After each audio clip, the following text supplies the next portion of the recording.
बिहार से संबंधित निर्वाचन का सूचना आप लोगों को देना चाहता हूं। जैसे आप अवगत है कि बिहार राज्य यूपी और वेस्ट बंगाल के साथ साथ सात चरण में लोकसभा इलेक्शन होगा बिहार राज्य में। हम लोगों का फर्स्ट फेज में जो चार पार्लियामेंट्री कॉन्स्टिट्यूंसी है, औरंगाबाद, गया, नवादा, जमुई, होली का फेस्टिवल भी है, प्लस हम लोग का जो चैती छठ भी है। आज माननीय मुख्य निर्वाचन आयुक्त ने भी इसका मेंशन किया। बाकी पूरा देश का जो शेड्यूल है फर्स्ट फेज का, उससे हम लोग हट के है for the sake of Chaiti Chhath. इसीलिए हम लोग का थोड़ा डेट अलग है। इसलिए आप लोग अगर प्रेस नोट देखेंगे, हम लोग का प्रोग्राम 1B में है, शेड्यूल 1B में है। यही छोटा अंतर है, लेकिन पोल डेट में कोई अंतर नहीं है। इसी तरह से हम लोग सेकेंड फेज में बाकी पूरा देश का जो पोल शेड्यूल है, उसी तरह से हम लोग गए हैं। उसमें हमारा 5 पार्लियामेंट्री कॉन्स्टिट्यूंसी है। पहले में 4, सेकेंड में 5 है, तीसरा में भी हमारा 5 है, उसके बाद चौथा में हम लोगों का 5 है, पाँचवा में हम लोग अगेन 5 है। छठा फेज से हमारा पार्लियामेंट्री कॉन्स्टिट्यूंसीज बढ़ना शुरू हो जाता है। 8 कॉन्स्टिट्यूंसी है और छठा में, और 7 में भी 8 कॉन्स्टिट्यूंसी। तो हम लोग नीचे से शुरू करेंगे, जो झारखंड बॉर्डर से, झारखंड से हम लोग शुरू करते हैं, उसके बाद उत्तर तरफ से जाते हैं, वेस्ट में हम लोग कंक्लूड करते हैं। इसके अलावा हम लोग एक आईगांव है जो भोजपुर जिला में, उधर वैकेंसी क्रिएट हुआ है। आईगांव आरा में डिस्क्वालिफिकेशन के चलते, उसमें भी भारत निर्वाचन आयोग ने उप निर्वाचन का घोषणा की है। ये 7वां फेज का जो हमारा शेड्यूल है, उसी के साथ हमारा बाई इलेक्शन भी होगा लेजिस्लेटिव असेंबली के लिए। आईगांव आरा जिला में 7वां फेज का जो हमारा पोलिंग शेड्यूल है, उसी के साथ इसका उप निर्वाचन होगा। अब मैं जो हम लोगों का स्टैटिस्टिक्स है, उसका संबंध में मैं ब्रीफली आप लोगों को बताना चाहता हूँ।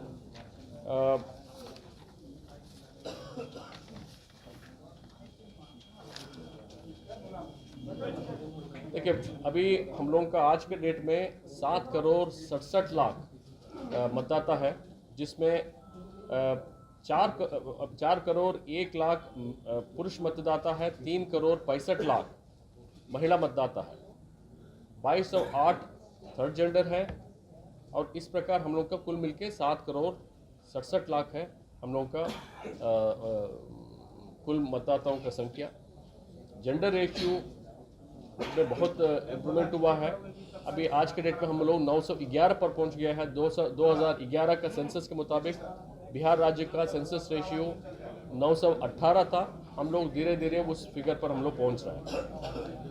सर्विस इलेक्टर्स जो हमारा मिलिट्री पैरामिलिट्री में है, उन लोगों का भी संख्या में वृद्धि हुआ है। अब 1,68,000 लोग हैं जो पोस्टल बैलेट के थ्रू हमको वोट डालते हैं। इस बार पीडब्ल्यूडी वोटर्स को जो 40% से अधिक विकलांगता है, उन लोगों के लिए पोस्टल बैलेट की व्यवस्था है। हम लोग का कुल मिल करके 7,42,000 पर्सन्स विद डिसेबिलिटी है जो इसके लिए पात्र है, लेकिन उसके लिए वो लोग 40% से अधिक विकलांगता पत्र के साथ फॉर्म 12 में अप्लाई करना पड़ेगा। एज कोहॉर्ट वाइज हम लोग बता दें कि 18-19 वाला जो है वो सबसे न्यूनतम रहा। इस बार जो हम लोगों का विशेष संक्षिप्त पुनरीक्षण हुआ, उसमें हम लोगों का स्पेशल एम्फेसिस था युवा मतदाताओं को, युवकों को मतदाता सूची में शामिल करने के लिए। उसमें बहुत हद तक हम लोग सक्सेसफुल हुए हैं। आप लोगों को मैं बता दूं कि हम लोगों का जो 29 साल से नीचे वाला में हम लोग का करीब 1 करोड़ 73 लाख मतदाता है। इसलिए हम लोग सारी कॉलेजेस में, यूनिवर्सिटी में स्पेशल कैंपेन चला रहे हैं कि वोटर लिस्ट में नाम जुड़वाना ये काम हुआ तो उतना ही इम्पोर्टेंट काम है निर्वाचन के दिन में घर से निकल के आकर के मतदान करना। तो उसके लिए हम लोग स्पेशल प्रोग्राम हम लोग चलाए हैं। पहले हम लोग का लास्ट बिहार इलेक्शन में ये पर्सन्स विद डिसेबिलिटी और 80+ वोटर वाला, आप सब लोग जानते हैं, कोविड वाला, ये 3 स्पेशल कैटेगरी वाला फर्स्ट बिहार जनरल इलेक्शन था 2020 में जो विधानसभा के लिए हुआ था, जिसमें ये एब्सेंटी वोटर्स शुरू हुआ ये 3 कैटेगरी के लिए। अब उसमें भारत निर्वाचन आयोग ने थोड़ा मॉडिफिकेशन किया है। जैसे मैंने पीडब्ल्यूडी के लिए मैं पहले ही बोल दिया, पहले 80 साल के ऊपर को हम लोग लेते थे पोस्टल बैलेट के लिए, इस बार 85 साल के ऊपर वाला हम लोग ले रहे हैं। तो हम लोग का भी 85 साल का उम्र के ऊपर हम मतदाताओं का संख्या लगभग 6,67,000 है जो इसके लिए पात्र होंगे। पीडब्ल्यूडी का मैंने संख्या बोल दिया था 7,42,000 है, लेकिन उसमें वो लोग 40% से अधिक विकलांगता रहने का सर्टिफिकेट भी देना पड़ेगा, अप्लाई करना। इन दोनों केस में उन लोगों को सब लोगों को अप्लाई करना पड़ेगा, तभी पोस्टल बैलेट मिलेगा, ऑटोमेटिकली नहीं मिलेगा। पोलिंग स्टेशन हमारा 77,392 है। उसमें नगर एरिया में 11,162 है और रूरल एरिया में 66,230 है। और ये लोकेशंस में बिहार में अधिकतर पोलिंग स्टेशंस लगभग 53% पोलिंग स्टेशंस हमारा एकल बिल्डिंग में है, मतलब एक पोलिंग स्टेशन एक बिल्डिंग में है। करीब 23-24% हमारा पोलिंग स्टेशंस 2 पोलिंग स्टेशन एक बिल्डिंग में। तो अधिक से अधिक हमारा एक पोलिंग स्टेशन एक बिल्डिंग है और बाकी 2 पोलिंग स्टेशन वाला बिल्डिंग करीब 23-24% है। इस प्रकार लगभग 80% तक, नियरली 80% तक हमारा पोलिंग स्टेशन या 1 पोलिंग स्टेशन पर बिल्डिंग और 2 पोलिंग स्टेशन पर बिल्डिंग है। जैसे आप लोग जानते हैं कि 1600 से भारत निर्वाचन आयोग का ये गाइडलाइन है कि 1500 अधिकतम हमारा इलेक्टर्स हो सकता है। हम लोग 1500 से ऊपर वाला को भी हम लोग आइडेंटिफाई किया है कितना पोलिंग स्टेशन है, और उसमें भारत निर्वाचन आयोग का जो गाइडलाइंस है उसके मुताबिक हम लोग जैसे 1500 से ऊपर हमारा 447 पोलिंग स्टेशन है बिहार में, उसमें हम लोग को ऑक्सिलरी पोलिंग स्टेशन बनाना पड़ेगा। इसी तरह से 1600 से ऊपर 12 पोलिंग स्टेशन है। इसका मतलब 1500 से ऊपर में 447 है, उसी 447 में 12 ऐसे पोलिंग स्टेशन है जहाँ 1600 से भी अधिक मतदाता है। तो उसमें हम लोग को ऑक्सिलरी पोलिंग स्टेशन बनाना पड़ेगा। उसके लिए विहित प्रक्रिया है भारत निर्वाचन आयोग द्वारा, उसका हम लोग अनुपालन करेंगे। भारत निर्वाचन आयोग का ये भी निर्देश है कि कम से कम हर एक पार्लियामेंट्री कॉन्स्टिट्यूंसी में पीडब्ल्यूडी ऑफिसर्स द्वारा संचालित मतदान केंद्र होना चाहिए। 40 हमारा पार्लियामेंट्री कॉन्स्टिट्यूंसीज है, हम 40 पीडब्ल्यूडी द्वारा संचालित मतदान केंद्र खोलेंगे। इसी तरह से यूथ मैनेज पोलिंग स्टेशन भी हम लोग खोल रहे हैं। 76 का हम लोग टारगेट रखे हैं। ऑल वुमेन पोलिंग स्टेशन हम लोग सभी असेंबली कॉन्स्टिट्यूंसी में मिनिमम एक रखे हैं, 243 खोलेंगे।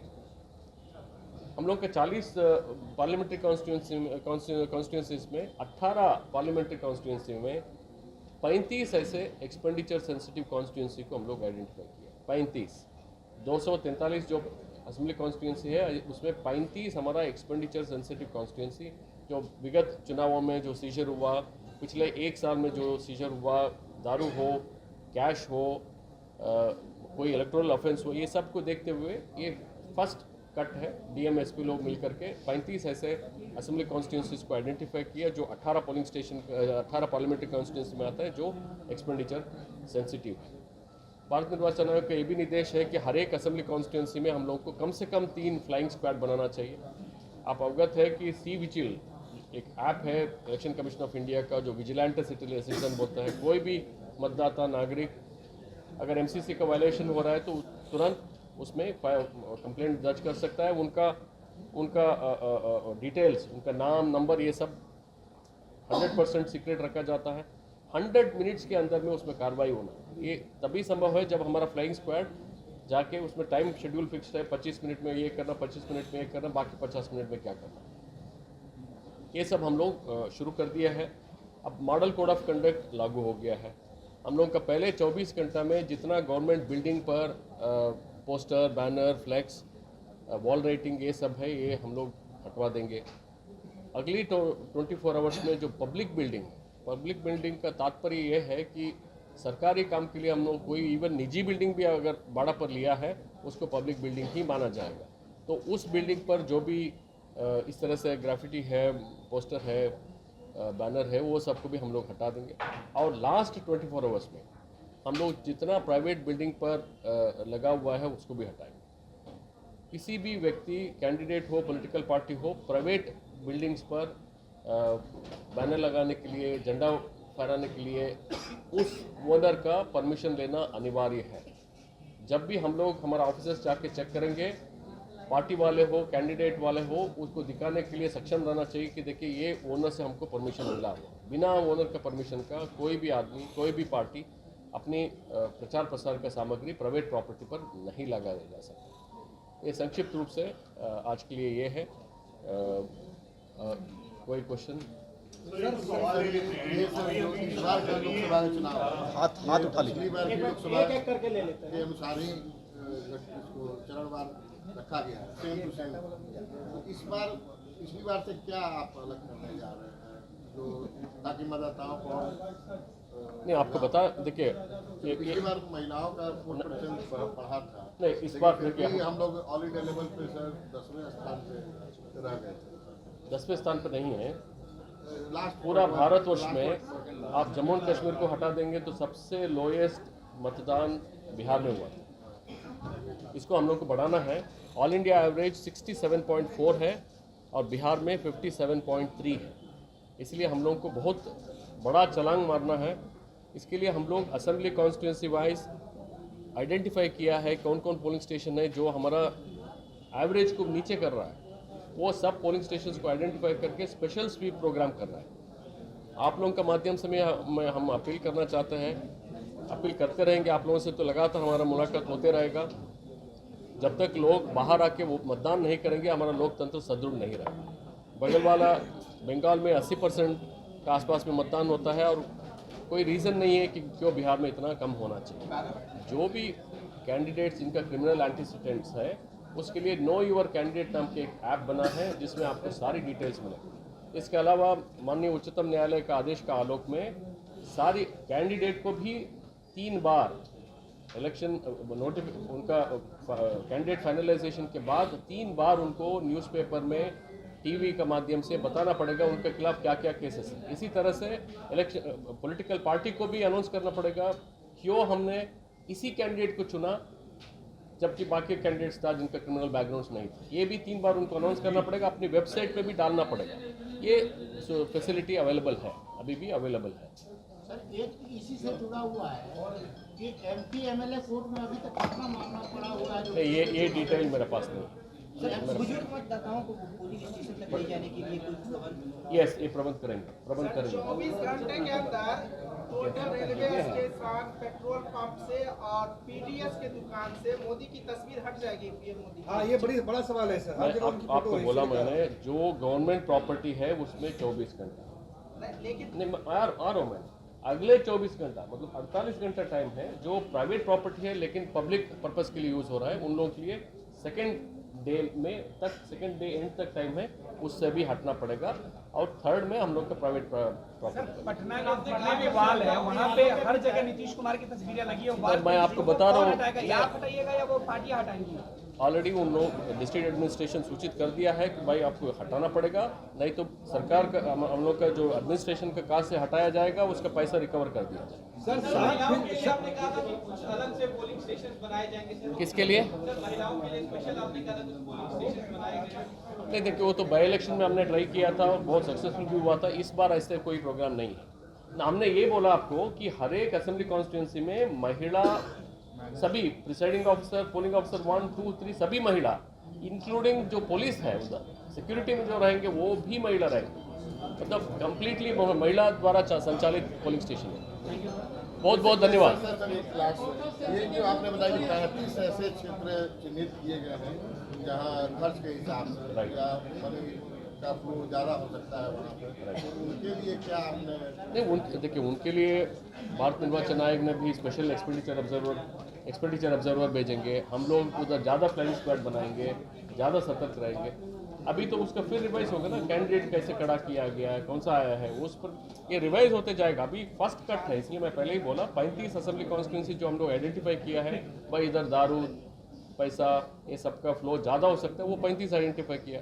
हो सकता है इसके अलावा भी कुछ ऐसे कॉन्स्टिट्यूंसी उभर के आ जाए जहाँ कंटेस्ट बहुत कीन है और ज़्यादा पैसा का प्रलोभन होने का संभावना ज़्यादा है तो उधर नाम उसका जोड़ देंगे हम लोग इस लिस्ट में। सर अगर किसी डिस्ट्रिक्ट के डीएम या एसपी की कंप्लेंट करना हो तो कहाँ करेंगे?